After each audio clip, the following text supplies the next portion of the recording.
Hey, welcome, all my right thinkers. Thanks for tuning in to check out your boy, P4 Thinking Right, out here in the lab, and I'm in a new book.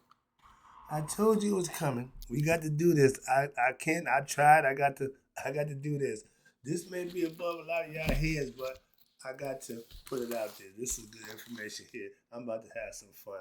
I got my teacher's hat on. You know what they call me. So let's do what we do. Fresh book, fresh knowledge. It's all good. Let's rock. Rightisms. 25 rule to live by. Storytelling. Story with a message. There's a message in my stories for life. I give you life lessons. You tune into receiving them. I appreciate you. We got a good thing going. Let's do what we do. Right thinking mission is to enlighten, inspire, educate, and motivate you, the individual, to a higher spiritual level of enlightenment. Trying to get you there. Right thinking's way of life through mental and spiritual discipline. Practice daily will help and guide you to obtain your goal of reaching spiritual enlightenment, aka know thyself. My mission is that all right thinkers know thyself. If you're a right thinker, your goal is to, know thyself. See where we're going with this? Let's get there together. So I asked the question, do you know you? You will when I'm through. That's what I do. It's rhetorical, but if you don't have the answer for yourself, tune in. I got you. A person who knows not and knows not that they know not is foolish. Disregard them. A person who knows not and knows that they know not is simple, but you can teach them. That's why I do what I do for you. I appreciate you too. Stay tuned. I got more for you. A person who knows not but believes and think that they know is dangerous. Avoid them. I do. A person who knows and knows not that they know is spiritually asleep. I can awaken them. I'm the spiritual alarm clock here to wake you up with knowledge of self. That's what I do for you. A person who knows and knows that they know is wise. Follow them. All these persons reside in you. Right thinkers, know thyself and to Maya be true. We got this little book here. This little book here. Man, I bought this book about 25, 30 years ago. And when I first got it, I just thought it was, it's cool. I see the hawk on there. I was looking at my little Egyptian stuff on. But now, this guy's name is Albert Churchward. Okay. He's a good guy. Okay. Excuse me, good guy. I'm going to read the introduction. I'm going to break it down and give you a little more information about this guy. I'm impressed with him. Okay. And to let you know, he's not a black guy. Okay. The republication of the book, The Signs and Symbols of Primordial Man, at this time is more than appropriate for Dr. Albert Churchward was the best known British disciple of one of my favorite authors, Gerald Massey. Got his books too, whose 6 volume work, Ancient Egypt, got that over there, yep, and the National Genesis, volumes 1 and 2, set in motion what they call a new and radical approach to the history of African civilization and the African contribution to the social thought that went into the making of the world's 3 major religions: Judaism, Christianity, and Islam. He's going to have his way with that. And he's big on the Masonic on it too. I noticed that. So we got a lot of stuff come down the pipe. But all his stuff is original and authentic. So good information. It is difficult to assess the value of Dr. Churchward's great contribution to history without referring to his master teacher, Gerald Massey. Gerald Massey did not begin his career searching for Africa's place in the world history. Nah, he was an agnostic whose intentions were to prove that the basis of European civilization was created outside of Europe. They didn't create themselves. They didn't invent themselves. They was helped along the way by people that same European later characterized as what? Savages without a history or a culture. His search led him to Egypt, where he found proof that Western culture was in fact African in origin, hands down. No larger portion of it, excuse me, the larger portion coming mainly from the Nile Valley civilization. His disciple, Albert Churchward, continued his important work, and in this book takes his search into another dimension. That's what students do. The teacher puts you on the path, and you take it from him and you haul ass. Okay? Take it to the next dimension. That's what he just said. That's what you do with it. You take it to give it to somebody else. I'm picking it up now. I know a few other people got them, but it's my turn to work with them now. I got a lot of stuff out of here that I've been taught from, but I'm going to go through it this time meticulously, giving you good stuff. All right? But again, men like Gerald Massey and Albert Churchward, Ward, W-A-R-D, were battling at their time. See, back when I was coming up looking for information, you had to go around the corner, know the password, have a secret knock, and go through the fence, go over the gate, and back just to get a damn book, just to get some information. It wasn't easy. So now, hit the button, click, it's right there. Y'all ain't got to go through nothing, but okay, I'm telling my age, but yeah, back then, but even these guys, watch this, they caught hell. Watch this. They were battling against the wall of the European misinformation about the contribution of the non-European people toward the civilization of the world. And only a few radical European scholars were able to really understand the full impact of Churchward's work at the time this book was written. Okay, understand that everybody wasn't in compliance and agreeing with the brother telling the truth about the Africans because they was not doing that back then. Okay, now what is the essential message of our Churchward today in the era of new scholarship and new and bold challenges to old concepts about what the history of the world and the contribution of the African people toward the origin and the development of world civilization and culture. Albert Churchward began his work with an examination of Freemasonry. Now, I'm a Master Mason. They tell you in their studies that Masonry started in 1717 in Massachusetts and the tavern in the bar, a bunch of white guys sitting around. That's what they call Freemasonry, speculative masonry, not operative masonry. So there's a difference. But they took it and they brought it back. And this is what I find out now. When I was in masonry, they never said nothing about Egypt. Moving on, what's this? So now, in its rituals, they got signs and symbols. Their contribution to social thought. What he is saying, in essence, is what Freemasons were a part of the Nile Valley civilization. That big thing we got out there in the Giza Plateau called pyramids, that's Masonry at its best right there. Okay? But what they did, they took, and because I am one, I can break this down for you real simple. They took the same working tools, the compass and the square, that they used to build edifice, they use them for us as human beings, as men, for a more, what they claim to be a more noble and glorious purpose. And it works. You take a person who was unenlightened, you enlighten him, and he'll be rough. They call it a rough athlete.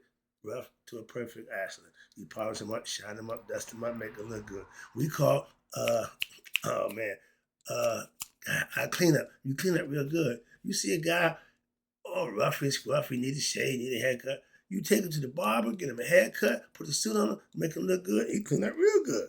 Okay, so that's what they mean. Okay, and that's what Masons did to the most men in their character. But they still had a fatal flaw. That's my personal issue. I ain't going there right now. But they did give you integrity and manhood and nobility. By extension, he also saying that higher learning, again, advanced knowledge, I mean, it ain't for everybody. Everybody don't go to college. Everybody could go, but everybody don't go. Why? Because of choice. That's why. And which was carefully guarded at early times in history, gave birth to what we know now as secret societies, occults. Okay, in these secret societies, there existed an educational, we called it esoteric teaching, okay, speculative Masonic order, but it was a educational approach that would lead to the establishment of what? The world's first university, buildings of education, knowledge that you can go and acquire. Started from the Nile Valley civilization. And what he says, in fact, is that the origin of University Timbuktu and some other part I forget right now, but started in Africa. So how can we be the savages? That's the whole concept. Everything they said about us contradicts the truth about us.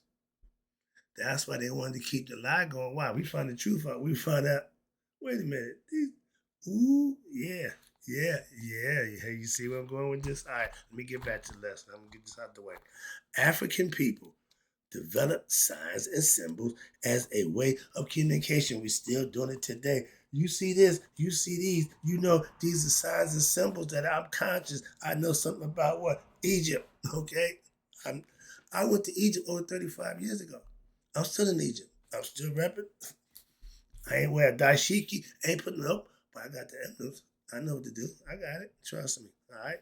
And delivering messages esoterically, hidden messages in plain sight. Everybody know Mason when they see it, the sign on the car, but they don't know what you do behind closed doors. That's the difference. All right. I do. All right. And when African people, we've been doing this since the beginning. But watch this. It is most unfortunate that most people who today are members of secret societies have no true in-depth knowledge of the history of the society that they belong to and the interfering role it played in the early intellectual life on the Nile Valley. It is though Churchward's examination of most of the known cultures of the people of his day that the signs and symbols of primordial man is revealed and he had to break down. After this juncture, we need to what? Be reminded what? That the Nile Valley stretches over 4,000 miles. That's a whole lot of distance that people can live off on both sides. Okay, so it supplied a whole lot of people. They call it the lifeblood of Africa. It ran 4,000 miles through it. Okay, right to the heart. Okay, so they had much respect for it, and that was the reason why everybody do. And as this 4,000 miles into the body of Africa, and that the creations of the Nile Valley civilization cannot be attributed only to that portion of what? North Africa? No. That the Greeks called Egypt. We called it Kemet, Timeri. The Nile River was the world's first cultural highway, bringing people and cultures out of the body of the inner Africa. This great cultural migration led to the peopling of Egypt, making Egypt a composite civilization comprised of different African people who dwelled along the banks of the Nile River. Again, Nile Valley civilization. This civilization was developed in Egypt, was the culmination of a civilization in Africa.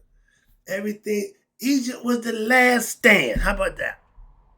Egypt was the final stand because that's the greatness went downhill after that. Until then, we were just constantly getting better, was being the best at everything. Until we start what? Interacting with them Greeks. Here they come. All right. When we became Egypt, that's when all hell broke loose for us. Just like when on 1492, okay, when Christopher Columbus, they knew the Indians could tell you the day that they dawned the shore, ain't nothing been right since. So everywhere that guy go, death and destruction follows. I heed the pale horse. None of the components that went into the making of what we now call Egypt came from Europe. Nothing. Or Western Asia. Again, nothing. They came and took, and they didn't bring a damn thing. Everybody came to Egypt and took. They didn't bring nothing. Commonly called the Middle East, Western Asia, all right? But at this point in history, we cannot discuss Europe. You know why? It wasn't around because there was no Europe and no name as a political entity in the world. Europe did not exist. How about that? Okay, so now we can go back past the existence of them. Moving on. There was no mention of Europe in early ancient history because at the time Europe was very busy, just trying to distract itself from its own impact on the last ice age. They was just trying to survive and just staying alive. But the most serious thing in the Europeans were engaged in at that time in early history. We was educating, enlightening, and doing amazing things before Europe even came out in what they call their own dark ages. In connection with this book, there's also a need to examine the works of the greatest American disciple of Gerald Massey. They call my man Alvin Boyd Kuhn. Kuhn is the best known for his books. Back then, you wrote books that people read and got every information from it, embedded themselves from the information that was given to them from that book. You don't get that now. Moving on. But who is the King of Glory? These guys wrote books, and if you read them, man, oh man, what a pleasure. Which, in my opinion, is one of the best books in the early Christianity. The Shadow of the Third Century. It deals with the conference of the Nicene Conference and the aftermath. Anybody knows history, no, that's when hell broke loose. Why? Because that's when Christianity took control and ran amok. Especially the opinion of an African true theologian, known in history as, you know who this guy, St. Augustine, know who he was? In referring to the European practitioner in the conference of Nicaea, St. Augustine said, in effect, these people are trying to revamp, watch this, and give back to us a concept that we had for over 3,000 years. What the hell, they think we're stupid? This is St. Augustine telling your boy Byzantine at the time, Nicaea, 325 ACE. St. Augustine, in identifying the early African origins of the concept that the Europeans would later call, you ready? Christianity, and the indicating that this concept existed among African people without the dogma and the formulations before the birth of Europe. This was already our concept. Watch this. In the introduction to what? Who is the King of Glory? Alvin Boyd Kuhn has this to say. They talk about the Rosetta Stone, and watch this. The pit that struck the Rosetta Stone in the, almost there now. The luminous soil of the Nile Delta back in 1796, it also struck a mighty blow at historical Christianity, for it released the voice of a long, voiceless past to refute nearly every one of Christians' historical claims with a weathering negativity. The cryptic literature of the Old Egypt sealed in silence when Christianity took its rise, but haunting it like a specter. After the 3rd century, exposure on the rise. Here we go. Now stalks forth like a living ghost out of the tomb to point out that long finger of accusation at the faith that had been long thriving on falsity. That's Christianity. I've been telling you that for the longest. I don't say that. I know I got it from. Somebody else made that point. I'm just going with what they say. Why? He did his homework. He made his point. He can prove it. For this literature now rises out of what? Oblivion to proclaim the true source of every doctrine of Christianity as what? Total Egyptian. Hello? We didn't take none. You're lying. And the product had what? Heritage of a remote past. Why? Because the books of old Egypt, and they still got it in Aksum in Ethiopia, now unroll the sages of wisdom, which announce the inexorable truth that not a single doctrine, writ, tenet, or usage in Christianity was a new contribution to the world of religion. I'm just putting it out there. My man did his homework. I'm just reading what he put down there. And watch this. But that every article and practice of that faith was a disfigured copy of ancient Egyptian mysticism, systematicism. We call it the mystery system. You know why? Because for the outsiders, it's a mystery. We didn't teach it to them. We didn't call it religion because we put it in the standard of what? Living. We learned it, you practiced it daily. It became a way of life. That's what religion means. So you put it in your lifestyle. I understand that. Let me wrap this up. I got to go. He extends his message in the following manner. He don't give up. The entire, ooh, Lord. You ready? Gut shot for I love y'all Christians. The entire Christian Bible, creation, legend, descent into the Exodus from Egypt, Ark and the flood allegory, Israelites' history, the Hebrew prophecy, the poetry, the gospel, the apostles, and Revelation imagery. All are now proven to have been the transmission of ancient Egyptian scrolls and papyrus in the hands of later generations, which knew neither the true origin nor the phantomless meaning, but the sheer fact that even amid the murks of ignorance and superstition, the mere ghost shall husk, and the shadow of the Egyptian wisdom inspired religious piety to extremes of faith and zoology is singly attestation of its original power and majesty. They took something that was long past due, that they thought nobody would catch and know about it, and they got caught with the hand in the cookie jar. But to this day, 2,500 years later, they still saying, no, we didn't. Shaggy, wasn't me. Wasn't me. I said, wasn't me. The art of lying, deny to the day you die. He took it to the grave.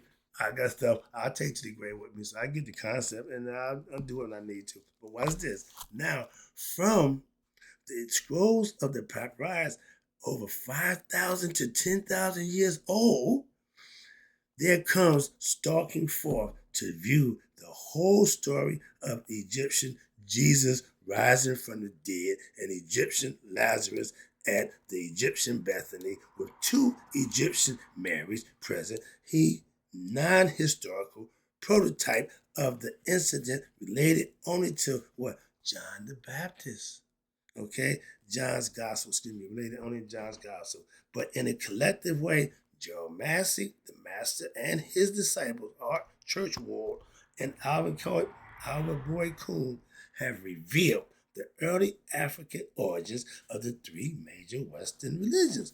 All of these concepts were developed before the Bible was written and before the figure in history known as Jesus Christ was ever born, if ever. I'm going there.